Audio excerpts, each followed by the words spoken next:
Welcome everyone to Mix the Sound for Film and TV 2021 virtual event. I'm Jennifer Walden here with composer Dickon Hinchcliffe, who you already know from his amazing score on season 3 of Netflix's Peaky Blinder series. Those Peaky Blinder ties, they led him to scoring Steve Knight's tense film Locke, which of course stars Tom Hardy, also from Peaky Blinders. And he scored director Deborah Granick's award-winning, unsettling dramatic film Winter's Bone. Hello, Dickon. Thanks for joining me. Hi, thanks for having me. So today we are here to not talk about Peaky Blinders, which I love, but another cool Netflix project, Maggie Gyllenhaal's dramatic directorial debut called The Lost Daughter, starring Olivia Colman, which hits theaters December 17th before streaming on Netflix on December 31st. So how did you get involved in The Lost Daughter? Well, Maggie approached me originally. She sent a script. She was looking for a composer, and I think she wasn't exactly sure what she wanted. And so I think she spoke to a few people, and I was one of those people, and sent me the script, and we just had a long talk about it. And it just went from there, really. So music is the heart of the soundtrack. How did director Gyllenhaal want to use music to help support the emotion of the story? Well, I think that's a complex question. Music was really important to her. The biggest thing she said to me that was really helpful and set the whole thing up was she said, I want the score to sound like it's a found record, like an old piece of vinyl that just so happens to fit the film. When you play, drop the needle and the first track comes on and now that's our score. That's what she imagined in her mind. And so that's kind of what I tried to create. Which is a complex thing to do. But the main thing that really helped with that was there's a couple of songs in the film. There's a Roberta Flack song and a song, Sophia Loren, Boy on a Dolphin, from the film of the same name from the 50s. So two old songs are on it, and the character of the sound and the type of music it is really kind of helped me to sort of establish the tone and the whole vibe and the soundscape, I guess, of what the score would be. And so I wanted the score to feel like when those songs came in, they weren't a completely different world, that they would all sort of mesh together. And it isn't like, oh, now we're playing a song and now this is score as such. I wanted the two to kind of sit and coexist in a way that, not seamless because they're obviously different, but there isn't like a massive jump in sound and quality of sound and things like that. So how did you use music to help anchor Leda's past to her present situation of like being alone on vacation, working through her parental decisions while watching this other young mother, Nina, struggle with her own? Leda has a theme that starts right at the beginning, the first cue of the film, and I use that throughout the film in different ways to sort of establish her character and her. I guess it's more her emotional state as well and who she is. And then as the film progresses, I sort of play around with it. And by the end of the film, it's actually, there's a version of it that's very kind of distressed and fragmented. And I've kind of pulled it apart and made it very much more abstract. It starts off more like a kind of a song almost, but without lyrics. And I think having that theme really helped the jumping between the two, the young Leda and the present day Leda, because it sort of I could use it in a way that I could join them together at times, and so that we'd feel that it is the same person, but just across different time scales. So Leda, she's on vacation, right? She's a stranger in this strange place. She's alone, by choice, we find out. But how did those elements of isolation and alienation and maternal apathy kind of play into the score?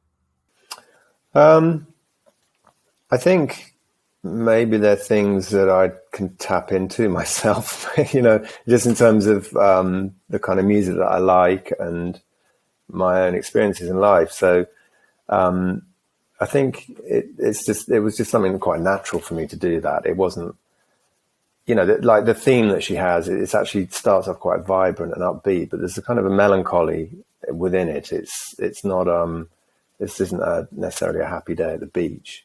But at the same time, it has an energy And Leda, the way she is, she's a complex person, and I wanted the music to play around with that and with her emotional state and the way that she changes. She can be very quite upfront and brash, but also quite sensitive and withdrawn at times as well.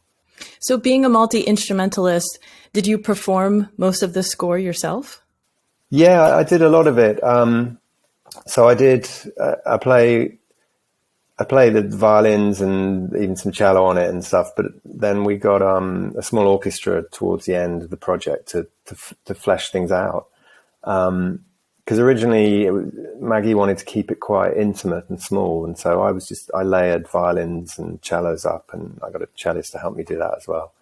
And it created quite a certain sound, quite close mic'd, like an old sort of Motown record or something, that kind of close room sound, which everyone really likes. It had an intimacy, but then we realized there were some of the cues, particularly later as the film develops, where it felt like we could flesh it out with some more players. So we did a session at Abbey Road and recorded through an old EMI desk, the old EMI desk there, and ribbon mics, and sort of just filled out the sound of what I'd done so that it could become something a bit more expansive, particularly for the surround sound. But it's mixed quite low compared to some of my stuff. So it's the character of what I did is still, the one that's in your face, but then the Abbey Road strings sort of fill it out, the soundscape, if that makes sense. Yeah, that's awesome. You got to record at Abbey Road and mix it as well. Yeah.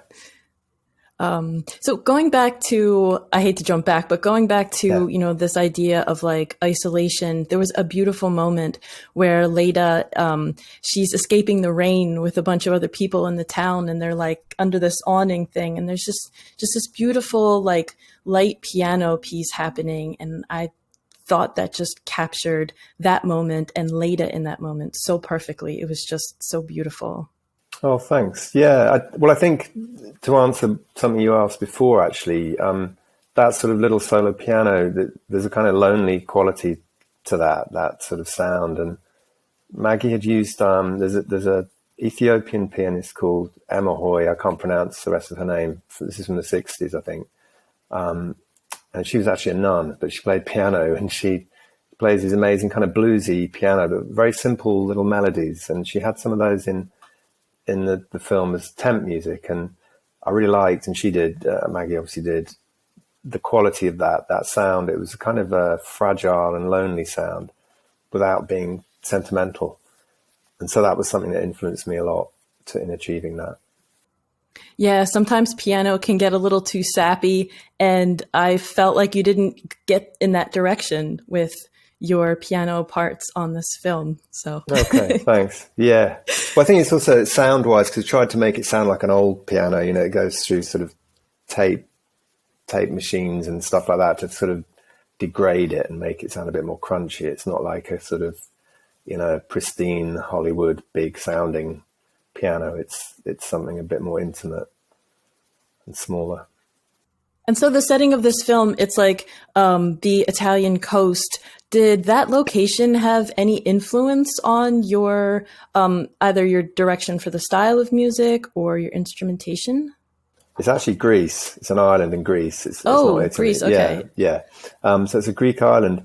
Well, it's funny because to begin with, I thought, maybe I'll play some, try playing some Greek instruments just to give it a flavor of that. And I did kind of play around with that a bit, but it didn't really help. It just felt a bit corny. So I kind of ditched that one. It's tempting to try those things. And sometimes it works. Like on the film I did, Winter's Bone, I used banjo on that. And I was quite, skeptical that would work, but it did.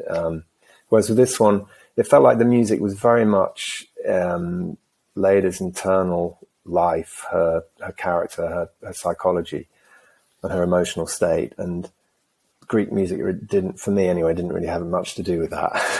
Yeah. I kind of figured, but I wondered, if you had gone in that direction and tried it out. I tried, but yeah, it wasn't good. So if you had to pick like one scene that you think best captures what your score brought to this film, what would that be? Well, the one that you mentioned actually is one of my favorites because it just sort of sort of exists. I think it was accidental. It was one of those moments where I think I wrote that piece for somewhere else, and then I tried it there, and it was one of those happy accidents that felt good. But I think in general, maybe the one of the last cues of the film, when Leda is having a bit of a meltdown and she's in a car, and I do a very sort of distressed version of her theme. That's probably the thing that I kind of felt, was really her at that point in time, and was the culmination of everything that she was in that moment.